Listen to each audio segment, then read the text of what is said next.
Ladies and gentlemen, boys and girls, and gamers of all ages, it is us, your hosts for the afternoon, the evening, the morning, the Blunt Force Gamers. It is I, Game Goblin, along with Kazurkan, the Lord Rider. And Darth, Blasphemous, hail to the dark side. And this week we are discussing Special editions. Is it worth it to buy the special edition D&D book, special edition video game with all the extra merch? Cloth bags. canvas bags. Oh yeah, we're gonna get into that. So We'll get there. yeah. See, it only took you 30 seconds to rile me up. So I'm gonna roll out our intro, and we're gonna get right into this. How about that, guys? Sounds like a plan. Let's do it. All right. Blunt Force Gamers. You are whatever muddies the white. I'm killing Steve Shives. I am so blue ball on fucking EA right now. It means hold on, fuck. Pay me rent, bitch. Hey! I paid for a 2-liter, you fucker! 3, 2, 1. Ready? This little light of mine, I'm gonna make it shine. Let it shine. let it shine, let it shine. Alright. Y'all are so weird. We're all so wholesome here. We are so Wholesome. wholesome. After the things I've seen on the internet this week, I needed a little bit of levity to my life. While the world is collapsing, the Blunt Force Gamers will bring you entertainment because that's what we do. Yep. Because the world is a horrible place. So let's talk about the horrors of first world problems. Canvas bags. So we've all been there. I was at a game shop this past week just looking for some cards. Couldn't find anything I wanted, and I asked the guy about, all these special editions. They had the special edition San Diego Comic-Con. It was like 5-pack of the Gods and Nicobolas from this last Magic set. And I asked him, I bought them before, and I was an ignorant newbie. And I was like, oh, this is cool. Blackout Planeswalker. It's special edition. No one else have it. I start playing, and there's 5 or 6 people that have the actual good ones, and I spent way too much money on the cheap ones because they're ones I actually played. But, we've all fallen into that special edition mania. Where do you guys fall on that? Is it better to buy the special edition D&D like I did, but I got a hell of a deal? Or is it better to just buy the core books and save yourself $50? That depends on how passionate you are about a given product. It also depends on how passionate that given product is about their customer base. Yeah. Given the choice, I will have a special edition of CD Projekt Red's Cyberpunk. Speaking of which, actually, since you just brought them up, Senpai noticed me. Oh, really? Yeah, I tweeted them. I was like, hey, if you release a ultra special mega fuck you collector's super uber mensch edition, I just added on this string of long fucking names, and I'm like, if you include one of these and with cybernetics included with the proper wetware so I could just jack right in and play your game, I'm gonna fucking buy 2 copies. And Artel Sorian liked it. Senpai, you noticed me. Senpai noticed me. There are a few games that I have bought in the past that I am not sad about buying the special edition, and there are some that I'm just now I look back on it, I'm like, yay, hunk of plastic, whoopity shit. Yeah. It's like Narcissus, he went off, because I got the Darth Malgus statue from buying the collector's edition of Star Wars Old Republic, and I beat that game in 3 weeks and got bored and went on to other things. But the stuff that came in that box was better than the game itself, in my opinion, which is sad. I still like it. The Skyrim Collector's Edition, back in the glory days when Bethesda could still pretty much do no wrong, except for horse armor. Oh my god. Over there in the corner, we can see it right here. I've got Your dragon on the wall with the runes inscribed on it. My dragon on the wall with the runes, that thing is just fucking hella awesome, and I can take him off and wear him as a hat. Yeah. Although it's highly uncomfortable. He's done it before. I have, yes. For half a game. The Saints Row Collector's Edition for Saints Row 4 that came with the dubstep gun. That, again, I also shot Narcissus in the eye with my dubstep gun. Shot him with a laser because it makes dubstep noises. That was pretty cool. It had the red nuclear button with bass and stuff. A lot of it was really cheaply, though. I mean, I don't know what factory in China they went to, but I swear to Christ, man. They're see those undernourished little kids over there strapped over the table? They're the ones who are going to be making your crap. And I'm like, fuck. That's the kind of quality I got out of it. Most of it really wasn't all that great with all the special items included. The headphones actually in one set for the Saints Row stuff was actually pretty good. But the very first time I encountered buying a game with anything special to it, and the neat part is it was called an Omaki box, and it's a Japanese tradition. It's more of a thank you for buying our product than an incentive to try to get you to buy the product. And the product, it was weird because I bought Lunar Silver Star Story Complete. Tongue twister. Sounds better in Japanese. Yeah, it probably sounds way better in Japanese, but in the American, of course, it's Tongue Twister. And when I bought that, it came with an Omaki box, and the only difference between the one with the Omaki box and regular edition was $2. $2 difference, right? And I'm like, what the hell? What's with this Omaki thing? So, of course, Google didn't exist at this time, and the internet was still... youngish. Well, when you went on the internet, you could actually have visible sightings of Stegosaurus, right? I mean, we're talking about, like, Mesozoic era here, maybe Cretaceous. Yeah. Yeah, I was just... wow. Long time ago. Anyway, but fuck it. Before I fall back into the past, the Omaki box only cost like $2 more. After taxes, it was like $3.50 more, whatever. And that was mostly shipping, wasn't it? No, it was right there in the store shelf. Oh. We had a specialty store in Seattle. It did mostly Japanese and otaku kind of stuff back then. Oh, cool. Because anime was 20 years ago, dude. If you wanted anime, you had to go to a specialty shop or know somebody who knew somebody or magazine catalog. It wasn't you just turn on Crunchyroll. So the thing was, I went into the specialty shop because they had a lot of the weeaboo stuff before weeaboo even became a fucking word. And I'm looking at it, and he's got some games sitting there, and of course, it's a JRPG, so why not, right? And I'm taking a look at it, I'm interested in getting a new RPG. And then I see this big fucking box. I'm like, why is this one only $2 more? And he's like, well, because the box weighs more to ship. That was it. That extra $2 I was paying for shipping from where it began to get to his store. So it came with a pendant inside of it. It came with a CD soundtrack for the game, like a little lore book. Came with a fold-out map and a few like little pictures of the characters. And the whole Omaki tradition is, it's a thank you. Yeah. It's basically when you come into my restaurant, you buy a burger, and I just give you some fries, and I put an extra bunch of fries on top of your fries just because you show up. That's what it is. It's not like, oh, I give you more fries than the other restaurant. It's like, no, I'm thanking you for actually buying my product. Yeah, and that's such a cool thing. It's like it's a hella cool thing. I honestly think the game industry needs to kind of find that tradition again. Oh, we need to get the radical left out of there. There's a whole bunch of stuff, but that's neither here nor there. It's not the topic. True that. It's the radical left and gaming, though, do need to separate. There should be a separation of church and state. Style thing? Well, I'm saying church because, well, the way things are going with the radical left, it's more like a church than an actual legitimate movement at this point. But the thing that I'm trying to get back onto here is the Omaki box is a great tradition, and a lot of game manufacturers, because I'm talking from the video game side mostly here, a lot of video game manufacturers have lost the whole idea of actually like being happy that they have fucking customers for the first place. We all know about Bethesda treating everybody like shit last winter, and this winter's not looking good for them at all.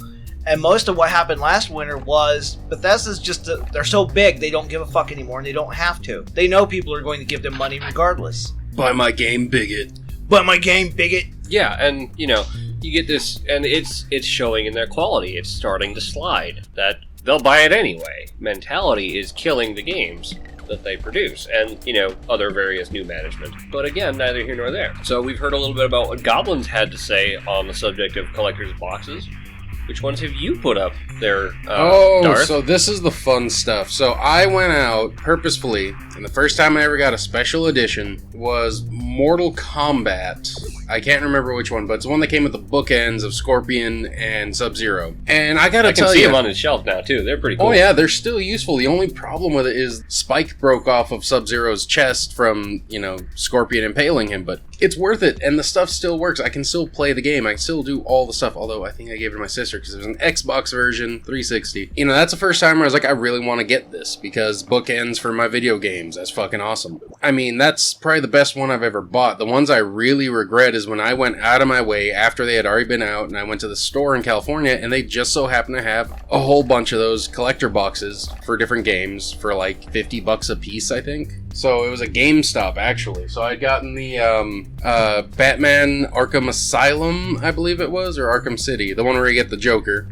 Still have that. The lights still work. The batteries haven't corroded and eaten everything, but I put it away because there's just no room for it. I don't have a good enough shelf. And the game itself was alright, but I never finished it because I got bored. I bought, not Metal Gear, Gears of War Special Edition, and like the statue's still there, but it never lit up. It never did what it said it did on the box, right? It's actually really funny that you mentioned that, because the part of what you're talking about right now is actually what's going on in the video game area also. I mean, Magic's doing it as well, is the product quality itself. Like, when you buy a game, you fucking expect a good goddamn game. Not or at day least one a patch. functional. Or at least a functional game, and these fucking idiot, over-educated fucking dummies. They put out a shitty-ass game, and then they just bundle it up in the shiniest fucking paper they can for Christmas, basically, and say, oh, this is a really awesome game, this is a collector's edition, and it comes with all these fun toys and trinkets on the side that have absolutely no fucking relevance on making your gameplay better.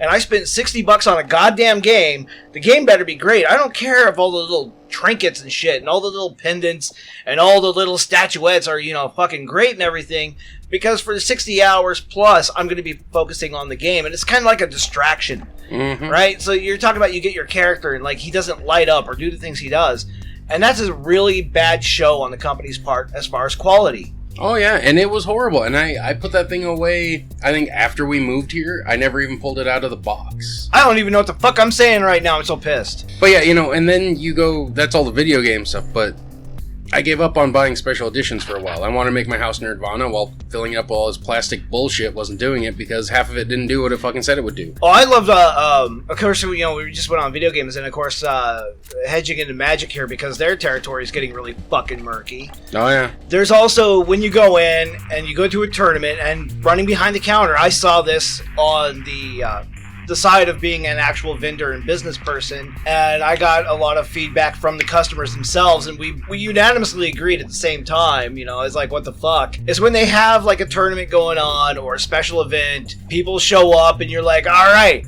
everybody who buys in this tournament is going to get this really awesome rare foil card. So then you get like a shit ton of people showing up to the tournament, more so than normal, because there's like a special Planeswalker that just came out, alternate print or whatever. And then you go check on CC Kingdom or Card Kingdom or any of the other price checkers, and you basically paid $15 to get into a tournament just for the chance to earn a card that's now worth 10 cents. Or worse yet, when you have those F&M promos, and literally the day they come out, they've already been on sale for 24 hours on eBay and all that. Oh my god, like that fucking land we had in the back, Mm-hmm. in the back box, because of course when we got those F&M promos, we had an entire box in the back, and there was like literally stacks of hundreds of cards that we had that were all promos. And the fun part is like the non-promo card was like $10, $20. Mm-hmm. It had a fairly decent value to it, but the more of these promos we threw out at the customers, the more we actually devalued the non-promo card. Yeah, it's kind of an interesting thing.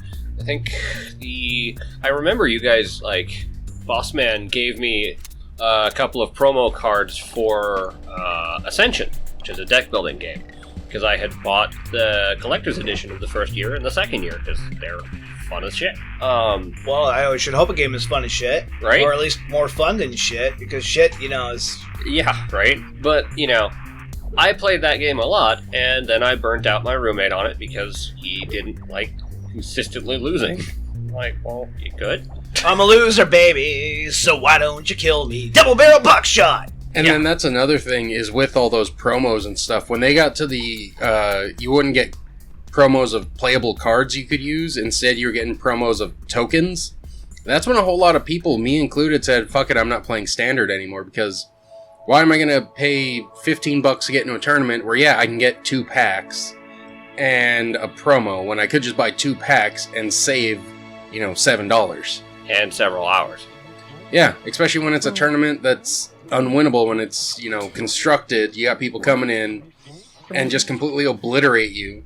Or you have... Yeah, fucking promos. We actually, I don't, because we're avoiding real names, so we're going to call him Levy. Levy? We're going to call him Levy. Me and Levy took some of the promos out of the back and built a deck out of it. Mm-hmm. That's just literally how many promos we had. We didn't even make a dent in it. Me and Levy just sat there, we were like picking cards out, and we realized we could make a blue plus artifact deck.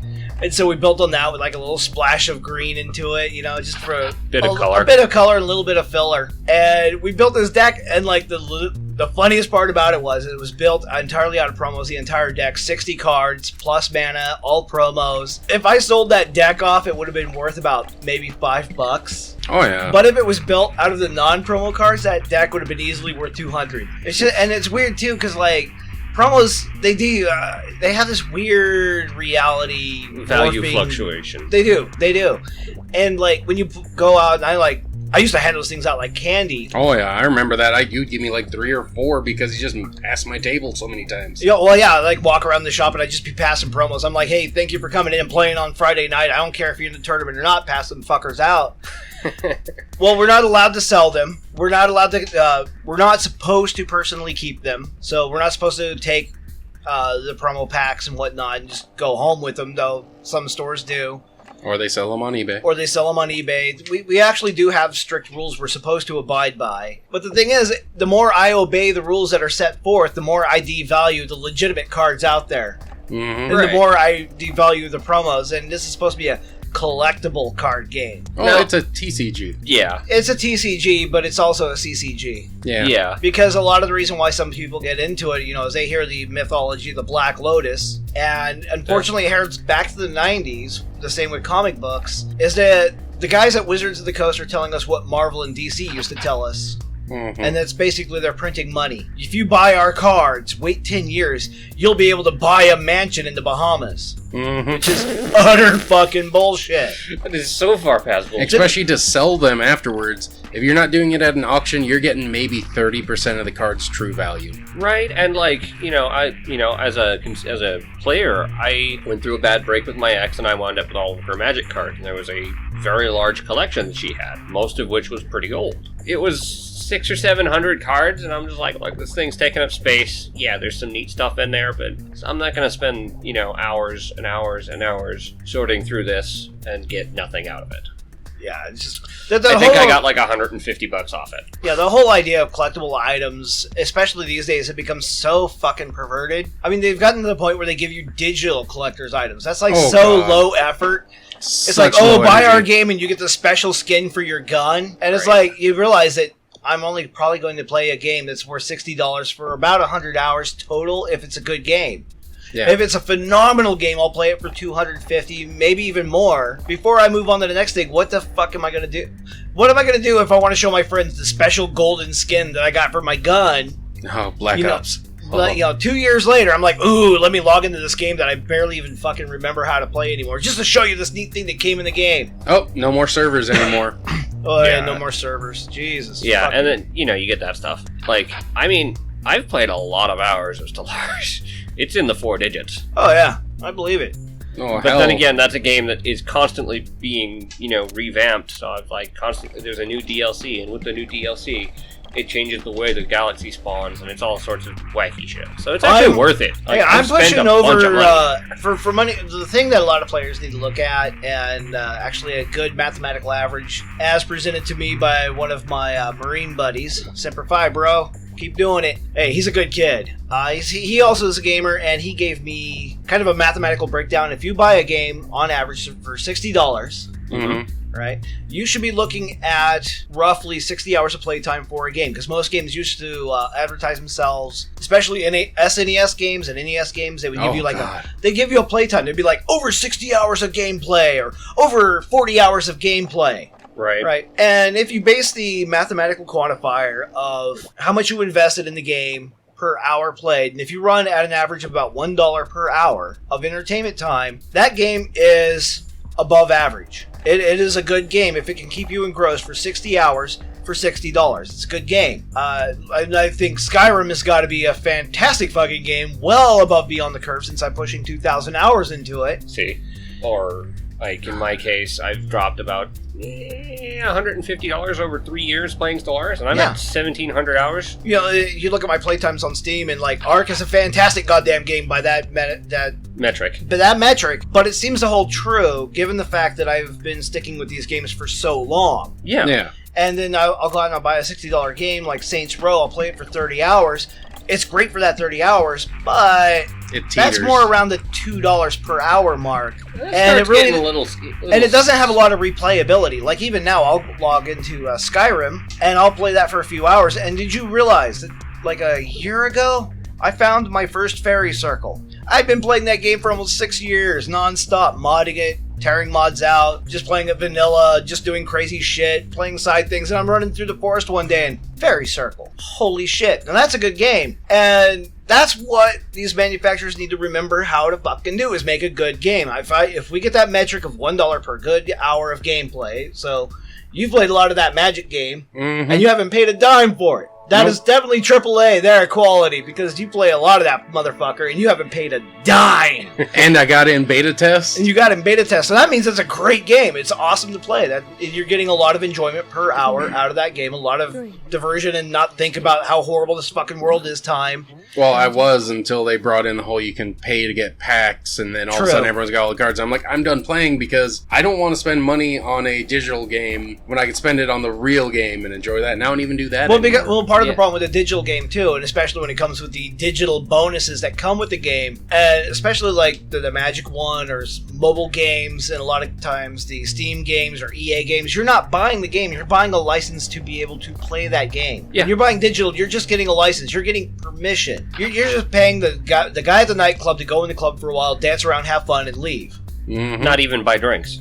That goes count. Does not even get drinks, really, yeah, because... Drinks or food or whatever happens at the club. So what I'm trying to get at, in a long-winded sort of way here. But yeah, I mean, that's definitely the thing, is if you can play a game and get the entertainment value, that's the whole thing. It's like when you go to the movies. Right. You're not paying $20 to just see the fucking movie. It's your entertainment, right? Yeah. Are you willing to spend that hour or two? Oh god, it'd be great if they made an epic 3-hour movie again. And you're just entertained for that amount of time. That's how you gotta do your entertainment budget. Like, there are people like me when I first started buying Magic boxes.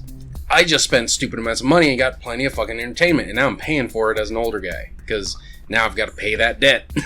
Yep. You know, and I've got all this garbage in my room. Did I not try to warn you? I don't remember this. I was just buying boxes from you. Oh, I'm the old man and you can't remember shit. I remember you Back saying, to all right, special here's editions. another box. I always say, have and everything, dude, moderation. Just eat until you're sated. Same with Magic cards. Just buy until you have enough to keep you going for a while. That's why now I just buy singles. Damn. And I haven't even bought singles lately. Oh, that's the point I was trying to get to before, All the crazy. All the crazy. Is manufacturers, on the metric of $1 per hour of entertainment, have fun, be great, do stuff, is they need to stop actually giving us these collector's packs, because usually the ones that have the collector's packs are these AAA titles that obviously turn out to be shit games in the long run anyway, or they're shit when they first come out. Fallout! Anyway. Where's my canvas bag? Game manufacturers need to focus more on the product itself, whether it's card games, board games, video games, dice games. They need to focus on the quality of the content of that game first, and then think afterwards, well, how are we going to get people to buy our product with all these neat little widgets on the side? Right. I think some of the more interesting ones that I've picked up in terms of special editions, StarCraft, Wings of Liberty. My dad got me the collector's edition. Here we are, StarCraft again. You knew it was coming. I know. My dad bought me the collector's edition for, it was either Christmas or my birthday, alright? And, I got it, I opened it up, came with a neat little USB stick shaped like James Raynor's dog tag in-game. A neat thing, it's like a 4 gig, and it comes preloaded with StarCraft Original, just as a free That's extra. actually pretty cool. Right? So, my dad got me StarCraft Wings of Liberty, technically a second copy so that I could play with my friends. In the process, I also got StarCraft Original, art book, and a specialty case. And plus a couple of other little widgets, like a mouse pad I still use. Actually, that reminds me of one that I picked up when it was time to buy Mass Effect. And of course, this is kind of one of those weird areas where I feel dirty at the same time I don't. It's kind of weird because I picked up the special edition of Mass Effect and it had FemShep on the cover. I actually paid the extra money to get the metal case with FemShep on the front. And there was also the special edition of Final Fantasy. I did that too with the metal case. Woo! Big. Whoa. I feel stupid now. Anyway.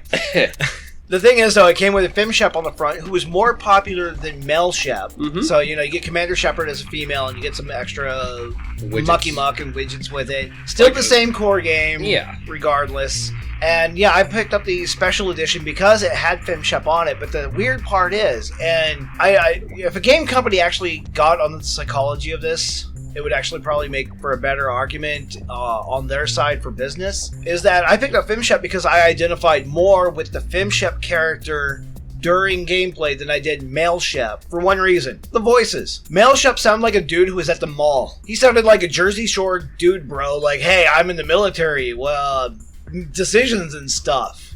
Right? Or, what was it? I'm Commander Shepard, and this is my favorite store on the Citadel.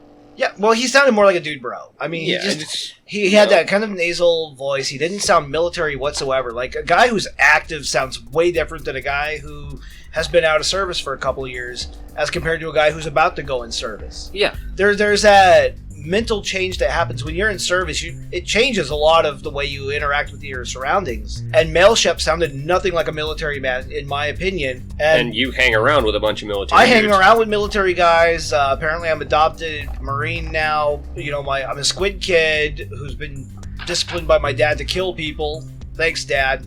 Fucking Vietnam. Anyway, yeah, little kids should not watch Jacob's Ladder and be able to identify with it. That's how far my dad pushed me, okay? How much did you enjoy Platoon? Off topic. You had a story about FemShep. No. How much did I enjoy Platoon? After watching Platoon, I wore fatigues for 6 months straight and was doing PT on my own volition. That explains how military he was raised. It was on topic. Okay, so getting back on topic. So, the topic is actually kind of, involved with each other because it explains my military mindset on this. But FemShep, and as much as I despise Jennifer Hale on a personal level, on a professional level, I love this woman, right? So it's a real... You can respect your enemies, right? A good enemy can be respected. And Jennifer Hale, on a personal level, we would Mongoose and Wolverine in the same room. But on a professional level, she managed to hit that tonal quality that makes her sound like a woman who is out to actually be a badass. Military. She's out to be a badass. And doesn't take shit from nobody. Yeah, she actually hit the right tonal qualities that it was actually way more military sounding than Colonel Shepard, Male Shep. So I bought the collector's edition based on that because female Shep sounded much more like a commander type individual in a military organization. Someone who's been there, who's seen that shit, who isn't going to take that shit from nobody. Yeah, it's that's the only reason I bought the collector's edition, and a lot of people were buying FemShep, basically because, strong female, strong women. Yeah, it's like... There are lots of ways for women in video games to be strong without just being a woman who happens to be physically strong. Shameless plug. Read my blog post about Lady Yuna on bfgamershq.com, where I point out that she is a strong female character without being physically strong. Yeah. Thank you for that segue. That was rather clever. Yeah, I read that. That was really good. I liked that. Of course you would. Yeah, I mean, I'm an admin on the site. Of course I do. But, at the same token, it's like, I have no clue who... I have barely any clue who these characters are, but I'm like, I can follow along with the way it was presented, and it's really well done, so props. Thank you. But, for special editions, some games are worth it, and it's much more dependent on what else you get with it.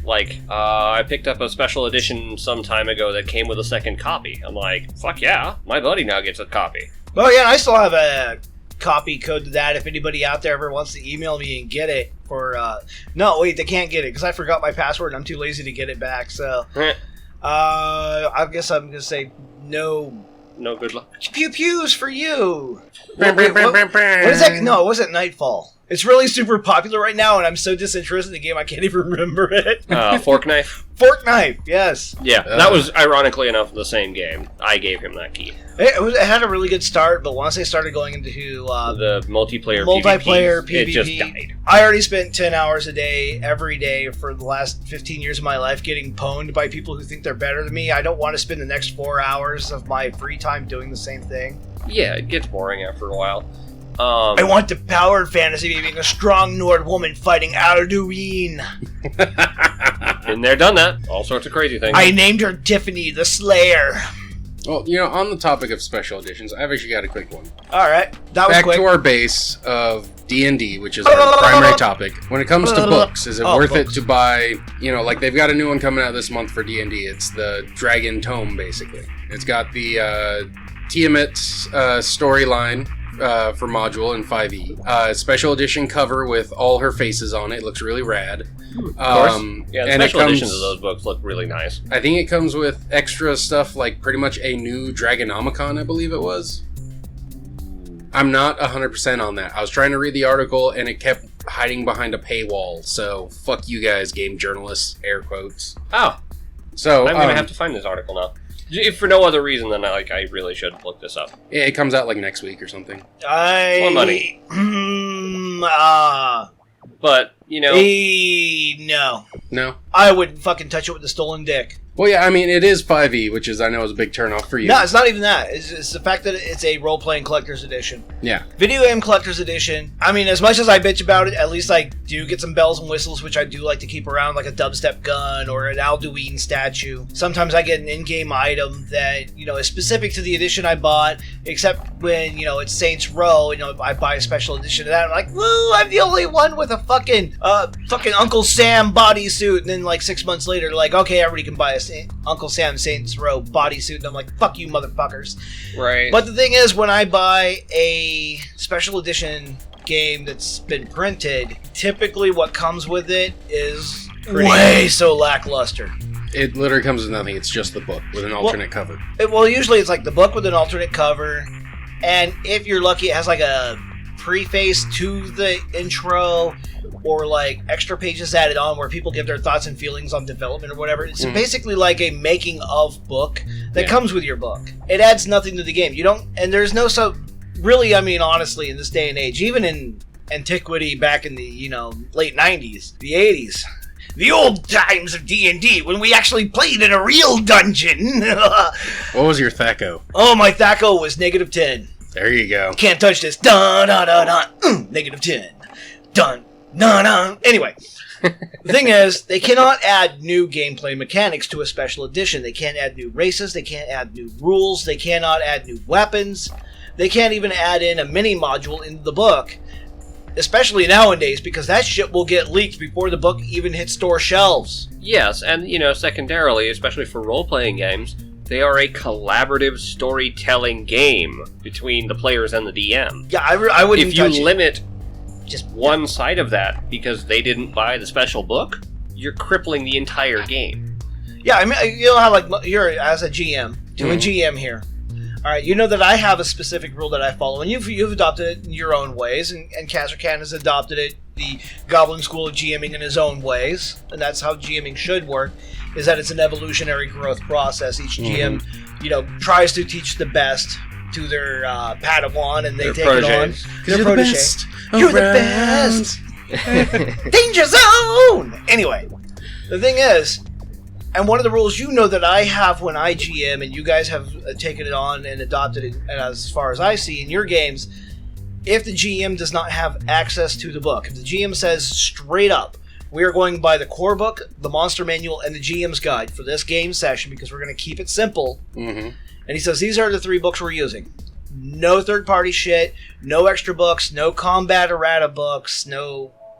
Nothing crazy, just the core 3 books you expect to have in a role-playing game. Kazurkan walks in with the special edition of the game we are playing, right? So me and you decide to play. Kazurkan walks in and he's like, oh, I bought the special edition of the game we're playing, but it's a special edition of the player's guide that has this extra race in it, and I want to play this race. Okay, now, Blasphemous, if you're GMing this game, would you allow it? Because you don't have access to that book, technically, because that player's guide, even though it is the same edition, same game system, it has information you do not have on hand at all times. It would really depend on how game-breaking it is. If it's like, oh, well, I get to play a crystalline dragonborn. Well, here's the issue then, right? Okay, so you're leaning that, okay, it's the same 5e game setting, we'll say. And it's still a core book. And it's still a core book. Dick fingers. But if he gets to play this race, why can't I play another race that's out of one of the other books that's also part of the core chronology that's also... why can't I whip in the Book of Halflings and be like, well, I want to play this Halfling variant? Yeah, and that's definitely where the problem comes in with specialty books. And I mean, when it comes to like a module and they release a special edition module, which I think is the core of what this is, because it's the Rise of the Dragon Queen module arc. But it's also paired up with another dragon arc after that. And then it's supposed to have some extra stuff in there for dragons. Oh, so it's the entire Horde of the Dragon Queen arc, plus a little bit of an extra campaign. Which I believe is what it is. And other than that, it's just a specialty cover, and that's it. Because, like, I mean, I saw the D&D art book, and they have the special edition, which is like $150 more, and I couldn't see buying it because it was just an art book. Yeah. But when it comes to the core books, I bought the specialty edition because they didn't have a box set of the D&D 5e core books at the time. I found out they came out the same time as that, but they were like the same price when I went to con. Yeah, I mean, if they're the same price, take advantage, you know? Now, this actually brings up a really good point. If you have the option to get a special edition and not cost yourself an additional arm and or leg, do it. Yeah, Because there's no problem. Just yeah. It falls into that same kind of Umaki box. Yeah, Did I say there's that no right? difference if you're buying something that's got an alternate art cover or limited print, and it's not going to damage your gaming experience or the gaming experience like D&D. Again, it's a group game. If it's not going to detract from the other gamers at the table, sure, go for it. Right. Yeah, and, you know... Or hell, just put it on your fucking bookshelf. Don't even worry about it. Just play with the core book. It doesn't matter. It's like, I got the special one because I wanted Bragging Rights. The other problem I have with special edition, though, when you're talking books on that topic, though, is yes, you go out and you buy the alternate art cover of the book. So you got Tiamat, who's apparently Five-headed. well, it's the rise of the Dragon Queen, but last I remember, Jon Snow stabbed her. Anyway, Oh, and you give me 5 seconds, we can behead her. but she's my queen. Just like the Queen of England right now. She's my queen. Anyway, the other thing I have, though, as an issue, though, is you buy this special collector's edition. What is the point of having a collectible? You put it in a plastic bag, put it on the shelf, and show it off as a trophy, pretty much. All the information contained in that book is useless to you if you treat a collector's item like it's supposed to be treated, as a collector's item. As a trophy. As a trophy. It's just like comic books. You go out, you like back in the 90s, they used to print number ones like fucking everywhere. Just number one. Everybody got. Of course, I missed out on buying Deadpool number 1, which is worth about like, I don't know, a couple of bucks now because he's popular. Well, yeah. Everyone But wants the him. fact of the matter is they were selling all these number 1s, and the only thing that these number 1s were for is put in a plastic sheet, put in a box, put it on your shelf, show off. And all of the work that went into putting that book together, all of the editing, all of the artwork, all of the writing, The storyboarding, the storyboarding, placement, yeah. the printing. all the work that's inside that book is now null and void. So basically what you're paying for is just something pretty. Mm-hmm. Yeah, and it's like, at So that if point... you buy something that's a collector's item, it's pretty, sure, treat it. This is pretty. Yeah, just fucking, she's my queen.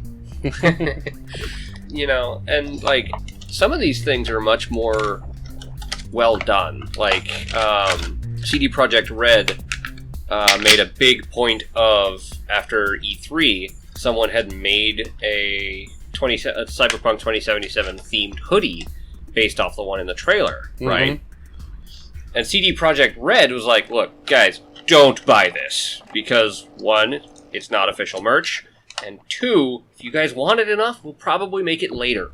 But we're going to focus on the game first. That's kind of shit. I think It's a Gundam that just did a video about something similar to that, and it's like how people want something, and the game designers, the publishers, whatever, they just won't cater to the audience. They're like, no, buy Tekken instead, or buy Street Fighter instead. You're like, but we want a new Resident Evil. And they're like, no, buy this instead. And finally, somebody on the private side has to go out and fucking make it themselves before the company's like, don't buy that. We're working on it right now. Or fucking Bethesda with their fucking... Oh my god, the shit they do with mods. Like, they if you look up into Bethesda, they have made mods or... Contracted out to other people. Not mods. Actual plugins for their games. You know, like little DLCs and shit that you add into the game. And then you can go onto like the Nexus or any other mod site that's really big, and somebody's already privately made it first. So the fact that somebody out there made a hoodie and CD Projekt Red is fucking freaking out about it is no big surprise. All it means is Projekt Red is going to make some hoodies.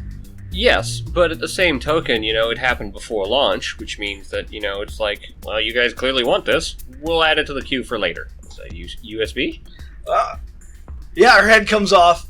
I just pulled the queen's head off. It just took some effort. So, for our listeners out there, I just removed Queen Daenerys' head. She's my little USB plug thing. 16 gigabytes. No, wait, oops, putting her head on backwards. Yeah, I'm easily distracted by Queen Daenerys. It's what I do. 3. Just put her right here. And what's really weird, it's really weird. Ready. Look at Daenerys. All right, I'm showing the guys here, and I'll explain this to our listeners right now. That there's Tyrion. All right, there's Tyrion. There's Daenerys. Tyrion is taller. My Tyrion USB is taller than my Daenerys USB. How's that? His box is always... Jesus fucking Christ. Fuck that, I'm not opening it. Anyway, back to the subject. Special editions. Special editions. Yes, we're like 40 minutes in. It's okay. Yeah, no, I was just checking. So, what special editions? Ooh, we can take this into movies, because there's a big thing out there. Best Buy does the metal boxes. Funko has got together and made little pop keychains that go with certain movies. You can get some of them, like I think it was the Lorax movie when it came out. You got a little Lorax doll. This brings me back to video games entirely. It's the exact same thing. Yeah. And especially, like, this line about hours of entertainment versus money was actually an argument I used for why I played video games, not went to movies. Because I can spend $20 and go see an hour-and-a-half movie, maybe go with my buddies and just kind of have a good time. Or I can spend that same $25 on a game and get 35 hours. And all of a sudden, the value of that time, or of that money, is vastly different by a factor of almost 10 times. It's like same thing with role-playing games. You get 4, maybe 5 people together, and they're all bored for an entire summer. So we're going to say 90 days. They are going to be bored as shit for some god-awful reason. A satellite fell out of the sky, and they don't have and the internet doesn't work. They don't have access to Bollywood anymore, or some crazy shit. Or their parents decided to become Amish. Okay, or their parents decided to go Amish or whatever. But you pick up, so you got 5 guys. Burgers and fries. Burgers and fries. We had to sneak that in. We did. Collectively, they spend $450 together. Mm-hmm. Right? So that's about $90 a person. Just $90 a person. I think you see where I'm going with this. And we divide that $90. So we've already divided $450 by 5. So we got $90 per person. Each person has spent that $90 3 times, or $30 3 times over. Player's Guide, GM's Guide, Monster Manual. So they have access to the core 3 books, all 5 players. Mm-hmm. They only spend 4 hours. We're going to say 4 hours per weekend over the course of that 3-month period. So 4 hours times 4 is 4, 8, 16, 16, 32, 48. 48 hours. 48 hours total for a combined total of $450. Mm-hmm. So we're looking at 5 people. For 5 people. So that's about $10 an hour, roughly. Well, it's actually a lot more. So if each person spent $90, if they played 1 hour per day, they've made quintupled their money. Yeah. Because 1 hour per day makes it $1 per hour. And they're sharing that fun, which means that it's actually multiplied by each other player for a total of 5 times value. Okay, yeah, I'm sorry there. My math was getting really fuzzy, but I was also thinking about titties. $48. Not your titties, you fat fuck. Like real titties. Not your soy boy chest. Jesus. But the thing I'm trying to go on is if they all spend $90. And have a summer of fun. And have a summer of fun each weekend, say 4 hours. Which is a pretty conservative estimate. Which is a pretty conservative estimate for a D&D game. Mm-hmm. But say they can only spare 4 hours on a Friday night. For $90, that's still not bad. Considering that $90 to go to the movies with popcorn... Oh, actually, we're going to just remove popcorn. Fuck popcorn. We're just going to go straight to the movie. Straight to the movies, $15. Easy. Mm-hmm. Or more, depending. You can see, what, 6 movies? This is not for the 3D movie either. Oh, no. This is for just average. And matinee will Whoa, say. I hear the police cars, sirens passing by outside. Capitalism good. Oh, that made him go away. All right. But yeah, so you say you go to the movie, right? And you catch the matinee, cheapest one you can. You're still spending, what, $12 Still minimum? spending $12. So you can go, what, 7, 8 times to the movie? Because then you can't afford the 8th movie. Yeah, you can't quite afford it. Well, I was just going on 15 because that's what it is normally here down at the local corner for matinee. Mm-hmm. And wow. $15, that's 6 movies. Yeah. That's 8 hours. So for the same price, you could have 8 hours versus 3 months. Or say you live in magical Christmas land and you're a kid and you got nothing to fucking do. You meet up with your buddies every day in someone's nice air-conditioned house. And you D&D for 12 hours. And you D&D for... That's the same And argument at that point, you're going way astronomically. You're paying pennies an hour. Basically. Not even. The point, though, is, like he was trying to make here, with video games and role-playing games, whatever other games, usually the ones that involve other people or even single-player games. Skyrim for the win. Lusty Argonian maid. Anyway. Do Argonians have yeah, they have titties. There's a whole story about how they did that to adapt to a human-centric culture they were brought into because they were slaves. It was but don't they know being human's a social construct? They can choose whatever race they want to be. Anyway, the point is of the fact, it was a bad when you video. go out and you buy a movie, so we're going to bring the bicycle full circle here. When you go to get a movie, what you're paying for is 90 minutes to 2 hours of movie time to plug it in, watch the movie, and just get lost in another world or a good story. And all the sidebar shit that comes with it, the behind-the-scenes stuff, the narration by the director or, actor. I don't know anybody who's watched it more than once. I've never watched it more than once. And sometimes I turn it off, halfway through. I'm just like, okay, I've seen the behind-the-scenes stuff. Done. Well, Yeah. I mean... Now, at the same token, if you're actually buying a movie that you like to watch a lot, you can make that time up. And again, it's a matter of how much you use it. Like someone buying The Princess Bride and pulling it out once a month. That's an hour and a half, 2 hours. That's some dedication. That's like crazy cat lady creepy levels of dedication. Yeah, it's a bit of an extreme example, but, they could buy a special edition with, the, little, toothpick or something of Inigo Montoya's sword. Or for whatever reason. Oh yeah, the classical letter opener technique. Yeah, Because exactly. people I don't understand letter openers as being part of the... I never have. They're cheap. Well, I know they're cheap, but the thing is, when I first started getting into gaming and movies and entertainment, you got maybe you got a picture to put on the wall that came with the movie or whatever, or you got a postcard, some little chintzy motherfucking thing. Right. Maybe some special features on the DVD, or a laugh track commentary, where the actors decided to get together and voice over their own characters but in different voices, so they MST3K that shit, just for fun factor. Right. They're having a good time. It's like a bunch of guys sitting in a living room just talking in the microphones like the DBZ dudes, Oh my do God, their that was voiceover hilarious. shit. Or Exactly. But on the other hand, it's just... letter openers, why? Nobody sends letters anymore. Even when I first got into it, letters were rare. The only ones you got was, bills, or save a ton of money by switching to Vern Fonk Insurance. Yeah, we're gonna bring up old school references here. Oh, Jesus God. But nowadays, I see something and it'll be like, includes a free pewter letter opener. I'm like, who the fuck sends letter? The most that happens is I might order something from overseas or from across country. I'm like, oh, I need new mics. That's the only time I'd see needing a letter opener, and those usually aren't sharp enough to get through the packing tape. That's what a knife is for. That's what a knife is for. The only time I've seen it with a movie where it was something actually useful was Ted, the Seth MacFarlane teddy bear movie. Yeah, that was Ted. Ted came with a bottle opener. Which makes sense. That makes sense. I thought you were going with that. I'm like, bottle opener. Yeah, that's the only time I've seen something useful. Maybe back in the day when you could buy cereal and inside the box was a special edition Star Wars light-up spoon. I had them all. That was cool. But other than that, it's like, oh, what's your Cracker Jack prize? Cracker Jack prizes anymore are freaking little paper stickers. That's what you get. Or temp tattoos. Nah, it's a sticker. It's a sticker. It's a sticker.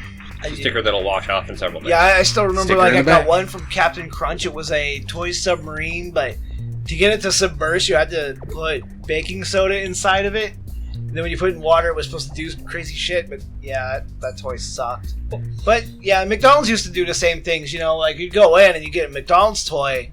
Early on, one of my first fucking memories was just way ancient in Renton. We went down there and there was a McDonald's up on the hill and we got burgers and shit. And it came with a whole fucking play set. It was a 6x6 little square with all these little playing pieces on it. And it was for a little kid's memory game. All the pieces that would fit into it were different shapes. And you were supposed to try to put all the pieces into the toy within a certain set time. Count to 30 and take your score kind of shit. And they kind of told you the instructions to make it a competitive game, like see how many more you can do than your friends. But that came with 6x6, came with about 16 playing pieces. In total. Little kids game. And small parts, joking hazard, of course. And that was one of the first toys I got. And then, of course, later on, they came out with these little fucking creepy ass dinosaur people things. But they actually had moving parts. Yeah. They actually had moving arms and legs, and you could turn their head, and they had a wind-up grimace. You wind him up, put him on the table, and he keeps walking. He was a novelty, really. I mean, he little waddler toys. He was a little waddler toy. And then nowadays, it's you get a Lion King piece that stays perfectly still, but you can connect it with all the other ones to make a landscape. Yeah, or if you're lucky, last time I went near there, they had a dress-up paper doll thing, but it only had 2 outfits. I was like, what the fuck dress-up game is this? I mean, 2 outfits, woo! Mormon. That's exciting. Actually, I think she was, because she already had the onesie on underneath, because no nudity. I remember as a kid, the toys at the special edition toys from Burger King and McDonald's were all the shit. They had the transforming fries and burgers and shakes and stuff. Yeah. Was it Burger King had the gold Pokemon cards, and that was a collector's item you went and bought Burger King for. Shit. Actually, one that we did when I was working at Pizza Hut, this was about 92, 93. I can't remember. It was a long time ago. Casper just come out. Oh, Jesus. And holy shit, everybody fucking hated that movie behind the counter. And there's a reason why. They sent us these fucking Casper toys. They were about the same size as a large coffee mug. And they were supposed to be... They were kind of they were supposed to be like hand puppets, but made out of hard plastic kind of shit. You could barely move them with your hand inside. And they were really small. I mean, they were meant more for kids than adults, but... I don't know any kids with Gorilla Coco hand strength fucking, here, I'm gonna bring in my son Harambe to fuck with this toy for a while. Dicks out for Harambe. Dicks out for Harambe. No, that wasn't the case, man. But they would send us these fucking toys. And they were awesome. Because, I took some of them when we had the whole set in the back, and I took some and I snuck off with it when my manager's back was turned. And turned out the light in the freezer. And I'm in there playing with ghost toys inside the freezer. And, my manager eventually is hey, where's the guy? Where's the guy who, the freezer dude? Checking the freezer. And there I am, negative 30 degrees, and I got Casper in one hand, and Slarmy in the other. I'm over here! And my manager opens the door, the fuck, dude? I'm oh, break's over? Didn't realize. But we hated those fucking things because they came in these big ass plastic clear garbage bags, and we had nowhere to put them. You only have a limited amount of space in the back of any restaurant. Anywhere. And we're where the fuck do we put these? Who the fucking corporate thought it was a good idea to get toys that individually are about the size of a mug and send them to us in bags of 100 at a time, and then just send us 10 bags of these things at a time. So you're getting about 1,000 toys per shipment. Where in the fuck? Yeah, about once every week. And of course the manager was no, I'm not having those in my office. The thing though, we hated the shit out of these because they were large, they were obnoxious, and we didn't understand how kids were going to be playing with them. But god damn it, the customers didn't love these things.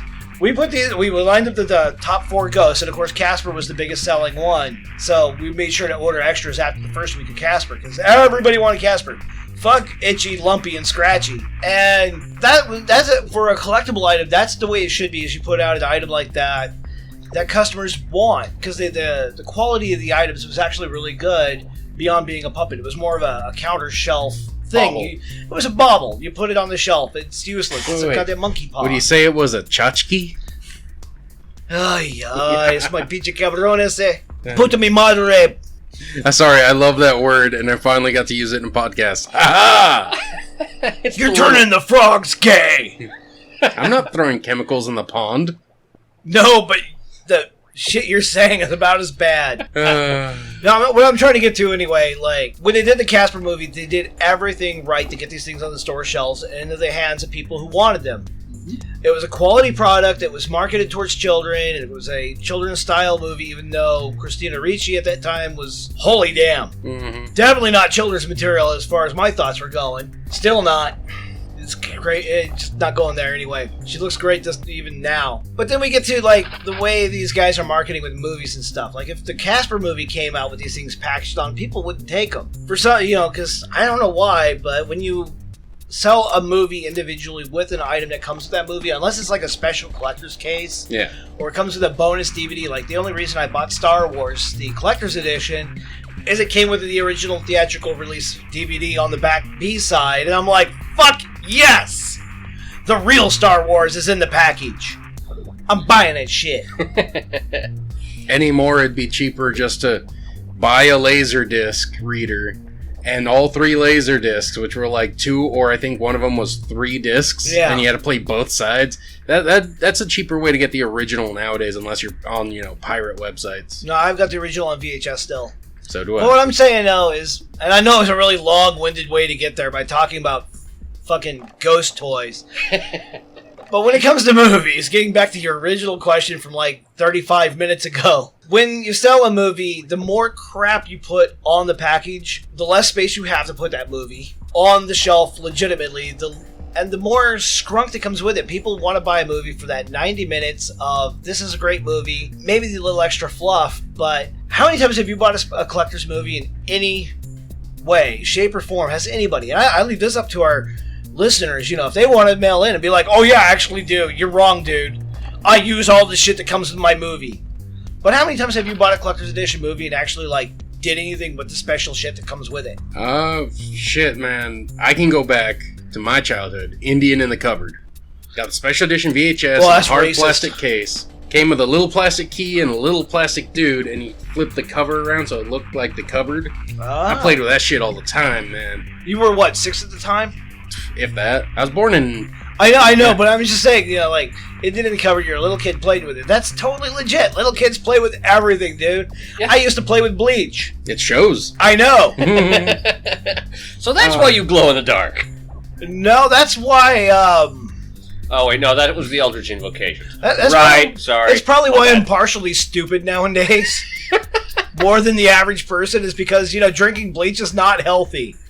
It does flush out the system. Oh my god, does it? And the strange thing is, from my experiences of drinking bleach, legitimately, and I do not advise any listener to drink bleach. Even if you water it down, you will vomit up white foam, which is no fun. And if you think drinking milk and having the bubble guts times 10 hurts, no! The crazy part is, all these people who add crazy shit to movies, to video games, put out collector's edition of books, I swear to whatever unholy deity is out there, these motherfuckers are sitting around in the boardroom trying to upend one another of who can come up with the most tragically stupid idea while engaged in a bleach gargling circle jerk. Because there is obviously no other way. Cookie. They're basically doing bukkake bleach parties or some shit, just squirting bleach over each other's faces and be like, oh yeah, here's for our marketing guide, just get it all in your mouth. Because obviously some of this shit they've been coming out with, especially in recent days, I'm thinking Todd Howard, holy fuck, this guy is definitely drinking the Kool-Aid, and it's mixed with Clorox. Fucking Christ, these guys, what the fuck are they doing? It used to be back in the day when we got a special item with a game, whether it was bookends, a little toy dragon, little figurines we could play with, because, no man can ever say he stopped playing with toys at some point in his life. Our toys just get more and more elaborate. They get more and more elaborate and gas-powered. But we still sometimes pick up a chainsaw and be like, roar, I am dinosaur. Imagine a T-Rex with these on his hands. We do that kind of shit, right? This is manly man shit. We grow beards and we're like, throw shit against the wall we're not supposed to throw against the wall. And then we look at some of the crap these guys have been coming out with in recent years. And even we dudes are looking at this like, okay, I get called retarded for what? Excuse me. It's like they let the kids in slow class play with all the dull crayons. And they just didn't tell the kids in slow class that they're playing with dull crayons. And thanks to diversity, they gave the slow kids fucking degrees in business economics, and now they're running Bethesda, now they're running EA, now they're running Ubisoft, now they're running Disney. What the shit? When I was a kid, they told me you can be whatever you want when you grow up as long as you put effort into it. Okay, that's basically telling me life is a meritocracy. You have to earn what you get. You have to work your way to the top. And apparently nowadays, a purple-haired witch who lets people commit suicide because of false allegations. Thank you, Zoe fucking Quinn, you stupid bitch. Yes, I said it. I hate that cunt. How is it a meritocracy running around sleeping with people, and then when you get called out, you're like, Mafijana, I was harassed. That's not a meritocracy. That's empowerment through victimization. These are the kind of people running our business economic kind of bullshit in gaming now, and it's pissing me off. I wanted game designers who can make a good quality product. And they're like, hey, we're going to make this new war game. We are going to make it awesome. And you know what? We're going to package it in a fucking military-style helmet. It's a World War II style game. And we'll sell 2 of these plastic helmets. They'll be small so adults can't wear them. So nobody will get shot for wearing, the German side out in public at the park. And nobody will get depressed wearing the American helmet and then going to a parade where people died to fight for that kind of freedom, apparently, or some shit. Anyway, whatever the fucking point is. These products, half the time, they don't even relegate to the game that they're making.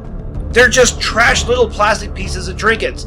And any fucking person out there who has any goddamn ability to say, hey, you know what, go green, save the planet, public, the fucking shit out there, ozone is depleting, even though it's growing back right now. And fucking methane gas and fucking CO2 emissions and rising sea levels. Plastic is evil. All these motherfuckers who say this kind of shit, who buy a special edition game with all the bells and whistles and plastic little fucking prizes in it, should shut the fuck up. Because they are part of the goddamn problem. They should not be buying these collector's editions if they're yelling go green on the same time. And that killing animals is cruelty. Why is killing animals cruelty? I don't fucking know anymore. Because they're goddamn delicious and I love them. I love cats. I love to pet cats. I like to take cats for a walk. I like to play with kittens. I also like to eat cats. I don't fucking care. But these people who say they care should fucking learn to back up what they fucking say. If they fucking go out there and they say, oh, plastic bad, then stop contributing to the problem by buying garbage, taking it out of its cellophane wrapper, throwing the cellophane away, taking out the little plastic card with a 16-digit card on there to get your quality in-game digital item, and then throwing that 16-digit card away that's made out of plastic when you're fucking done, putting it in a goddamn factory that just mows down trees like I mow down the fucking lawn every summer. For fuck's sake, they are just contributing to the problem. And when they buy all these little plastic trinkets, what do these plastic trinkets come with? More fucking packaging! They come with these little plastic fucking zip tie things that are really fucking irritating because one of my nails always breaks on those goddamn things. And then they come with that little fucking clamshell holster where you gotta practically just beat the fuck out of it to get your item out because somehow it's molded into the fucking plastic even though it's not supposed to be. So then they throw away that fucking clamshell packaging. They throw away all that paper that's printed with inks that come from questionable locations. They're only adding to the problem.